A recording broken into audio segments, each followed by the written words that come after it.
La vie reprend progressivement à Walikale Centre, 3 semaines après les retraits des rebelles du M23 et de l'AFC de cette importante localité du Nord Kivu. Les habitants ont repris leurs activités quotidiennes. Dans les champs comme dans les petits commerces, l'animation refait surface. Boutiques et magasins ont ouvert malgré les actes de pillage qui avaient marqué le départ précipité des éléments du M23. Sur place, l'armée congolaise rassure. Le porte-parole de la 3e zone de défense, le major Nestor Mavoudissa, affirme que la situation est sous contrôle. Selon lui, toutes les positions militaires ont été reprises et les forces armées sont mobilisées pour faire face à toute tentative de retour des rebelles. Concernant la menace persistante, le major Mavoudissa se veut ferme.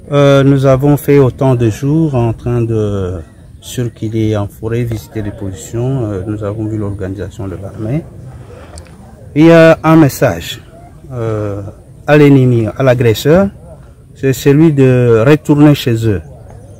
Et les autres groupes armés à déposer les armes et s'adhérer au programme du gouvernement congolais qui veut qu'ils soient démobilisés et réinsérés dans la société civile.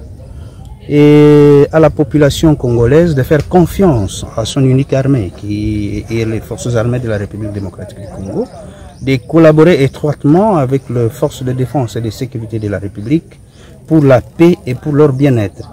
Sans la collaboration de la population, nous ne saurons pas les sécuriser convenablement.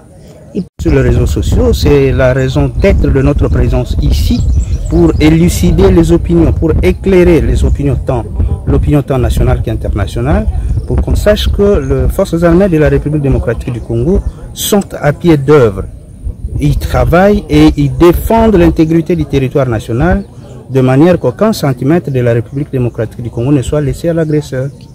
Mais ces rêves-là ne seront jamais réalisés, c'est impossible pour eux. Ils doivent le savoir. Nous avons déjà pris toutes les dispositions nécessaires pour contrecarrer ces velléités de l'ennemi. Ils ne seront ni à Walikale, ni à Kisangani, ni moins à Kinshasa. Les rebelles du M23 ne reprendront plus Walikale Centre car la localité représente un verrou stratégique pour sécuriser Kisangani. La population, bien que prudente, commence à retrouver un semblant de normalité porté par les promesses de sécurité faites par les autorités militaires.